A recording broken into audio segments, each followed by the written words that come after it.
Salut à tous, c'est Pablo pour Easy Hardware. J'espère que vous allez bien. Donc on se retrouve aujourd'hui pour une vidéo sur le choix du chipset AMD pour les cartes mères. Donc à savoir, vous avez le B450 qui va plutôt être le chipset entrée de gamme. Le B550 qui vient de sortir et dont le positionnement tarifaire peut un peu poser problème, je vais y revenir dans cette vidéo.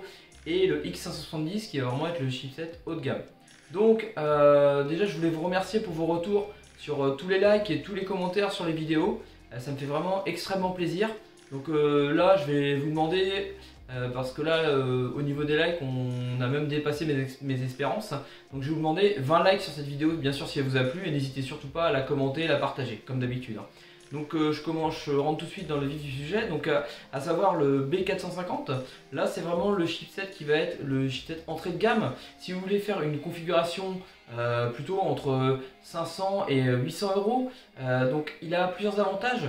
Donc déjà il va pouvoir accueillir toutes les générations donc, de Ryzen, donc à savoir la génération 1, 2 et 3. Donc c'est vraiment sympa à ce niveau-là. Donc son défaut principal, c'est qu'il n'aura pas la gestion du PCI Express 4.0. Donc ce que vont avoir le X570 et le B550. Et son avantage principal, c'est qu'il va vraiment être très peu cher. Donc pour une configuration entrée de gamme, je vous le conseille vraiment fortement. Ce sera ça ma conclusion. B450 en gros égale configuration entrée de gamme et plutôt processeur première ou deuxième génération. Un troisième vous pouvez. Mais voilà, et par contre il ne va pas du tout être future proof dans le sens où il aura accès aux futurs processeurs de 4ème génération. Mais en fait ça va être un aller simple, c'est à dire qu'en fait vous allez faire une mise à jour de votre carte mère en B450 et vous aurez en effet accès à ces nouveaux processeurs. Mais ce sera un aller simple, c'est à dire que vous ne pourrez plus utiliser les processeurs de première, deuxième ou troisième génération. Et en plus le support ne sera pas assuré, c'est à dire qu'en fait AMD a prévu quand même que vous puissiez avoir accès à ce chipset, à cette génération avec ce chipset, donc à la 4ème génération. Mais si vous avez un problème, en gros vous êtes bloqué et vous ne pouvez pas vous retourner contre AMD ou contre les fabricants de ces cartes mères. Donc la mise à jour sur la 4ème génération par rapport au B450 peut être problématique. Donc à voir quand ils vont sortir, mais en tout cas ce sera possible, mais ce sera pas sans danger entre guillemets.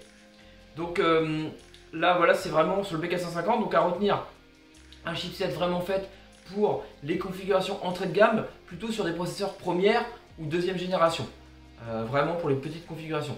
Donc après vous avez le B550 qui lui va être le dernier né, qui va être entre les deux en fait. Donc lui, son défaut principal, c'est qu'il ne pourra prendre en charge uniquement pour l'instant les processeurs de 3ème génération et sera prêt pour les processeurs de 4ème génération. Donc il va être plus future-proof dans ce sens-là. Aussi, il va avoir une gestion du PCI Express 4.0, mais pas autant que le X570. Donc le B550, ça va être vraiment valable si vous souhaitez donc une configuration uniquement avec les processeurs de 3ème génération et payer un peu moins cher que le X570. Il va être un petit peu moins cher en général. Après, ça va vraiment dépendre des cartes mères, mais il va être un petit peu moins cher en général. En contrepartie, vous ne pourrez pas utiliser un processeur de première génération ou un processeur de deuxième génération. Et il y aura un peu une moins bonne gestion du PCI Express 4.0, puisque vous aurez uniquement un port PCI Express 4.0 pour la carte graphique et uniquement un DM2 qui sera en PCI Express 4.0. Donc le B550, ce sera vraiment pour tout ce qui est configuration uniquement en 3ème génération. Il sera même future proof. En fin de compte, par rapport au X570, le seul avantage qui vient au X570, c'est que lui pourra supporter toutes les générations de processeurs, donc première, deuxième, troisième et quatrième. Aura donc le PCI Express 4.0, aura selon les cartes, mais il pourra avoir deux ports PCI Express 4.0 pour les cartes graphiques et deux ports M2 en PCI Express 4.0. Et de meilleurs VRM que le B550. Donc le X570 sera lui pour les configurations plus haut de gamme et vraiment future proof.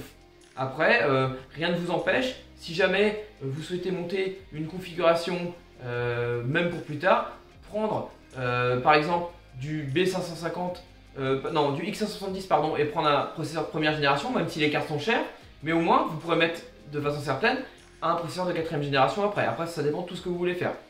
Donc pour résumer, donc, le B450 pour la configuration entrée de gamme, le B550 lui plus pour une configuration haut de gamme mais uniquement avec les processeurs de 3ème génération et les 4ème qui vont arriver, et le X570 qui peut être bien même si vous souhaitez, par exemple vous vous dites bah je ne souhaite jamais changer de carte mère et là je souhaite m'acheter un processeur de première ou 2ème génération et avec des meilleurs VRM. Si vous souhaitez vraiment la top qualité, le X570 c'est quand même au-dessus du B550 puisqu'il gère mieux le PCI Express et en général de meilleurs VRM et de meilleurs étages d'alimentation tout simplement. Donc bah, j'espère que cette vidéo vous aura plu. Comme je vous ai dit, hein, n'hésitez pas pour le pouce bleu, le partage et à commenter la vidéo. Et je vous dis à la prochaine.